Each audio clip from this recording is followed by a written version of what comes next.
नमस्कार दोस्तों, मैं संदीप श्रीवास्तव स्वागत करता हूँ आपका अपना चैनल डिकोडिंग टू गॉड पर। नवरात्रों का ये पावन त्योहार 9 दिनों तक मनाया जाता है। इन 9 दिनों में माँ दुर्गा के 9 अलग-अलग स्वरूपों की पूजा की जाती है। नवरात्रि के पहले दिन माँ दुर्गा के शैलपुत्री स्वरूप की पूजा की जाती है। अपने दाहिने हाथ में त्रिशूल धारण किए, बाएं हाथ में कमल को शोभित किए वृषभ पर सवार नौ दुर्गा में प्रथम देवी शैलपुत्री है, जिन्हें सती के नाम से भी जाना जाता है। माता शैलपुत्री की कथा के अनुसार एक बार प्रजापति दक्ष ने एक बहुत बड़े यज्ञ का आयोजन किया।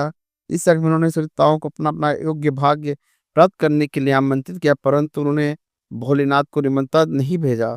जब माता सती को यह ज्ञात हुआ कि उनके पिता एक अत्यंत विशाल यज्ञ का अनुष्ठान कर रहे हैं, तब उनका मन वहां जाने के लिए बेचैन हुआ। उन्होंने भोलेनाथ को अपने मन की सारी व्यवस्था बताई। भोलेनाथ वाल बोले, देवी प्रकृति दत्त शायद हमसे किसी बात पर रुष्ट है, इसलिए उन्होंने सरिताओं को अपना अपना यज्ञ भार समर्पित किया, परंतु उन्होंने हमें नहीं बुलाया, ना ही हमें कोई सूचना भेजी, इसलिए आपका वहां जाना उचित नहीं होगा। भोलेनाथ की यह बात सुनकर माता सती का मन शांत नहीं हुआ। पिता के द्वारा किए गए यज्ञ में शोधित होने और अपनी माता बहनों से मिलने की उनकी इच्छा प्रबल होती जा रही थी। माता के आग्रह करने पर भोलेनाथ ने माता सती को वहां जाने का कह दिया थी। पिता के घर जाकर माता सती ने देखा कि कोई भी उनसे प्रेम और आदर पर बात नहीं कर रहा, लेकिन उनके पिता और माता व्यंग और उपहास कर रही थी, और अपने परिजनों के इस व्यवहार से माता सती के मन को बहुत दुख पहुंचा। यह सब देखकर उनका हृदय शोक, ग्लानि और क्रोध से संतप्त उठा और सोचने लगी, भोलानाथ की बात न मानकर यहाँ आकर मैंने एक बहुत बड़ी गलती कर दी है। वह पति के इस अपमान के सहन न कर सकी और उन्होंने अपने स्वरूप को वही योगा अग्नि में जलाकर भस्म कर दिया। इस दुखद घटना को सुनकर भोलेनाथ ने क्रोध में आकर अपने घोड़ों को भेजकर दक्ष के इस यज्ञ को पूर्णतः विध्वंस करवा दिया। सत्य ने योगाग्नि द्वारा अपने शरीर को भस्म करके अगले जन्म के शैल राज हिमालय की पुत्री के रूप में जन्म लिया।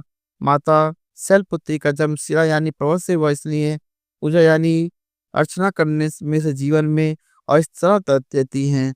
उनकी पूजा अर्चना से वैवाहिक जीवन सुखद हो जाता है, घर में सुख समृद्धि आती है। माता की पूजा अर्चना से मूलाधार चक्र जागृत हो जाते हैं, जिसके फलस्वरूप जीवन में स्फूर्ति और उत्साह का विकास होता है।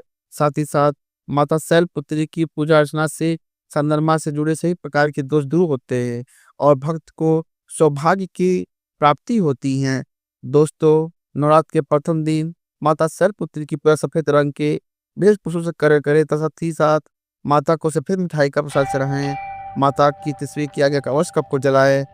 पूजा के बाद माँ शैलपुत्री को गाय का घी अर्पित करें, जिससे माता आरोग्य काया का आशीर्वाद देती हैं और व्यक्ति का मन एवं शरीर दोनों निरोग रहते हैं।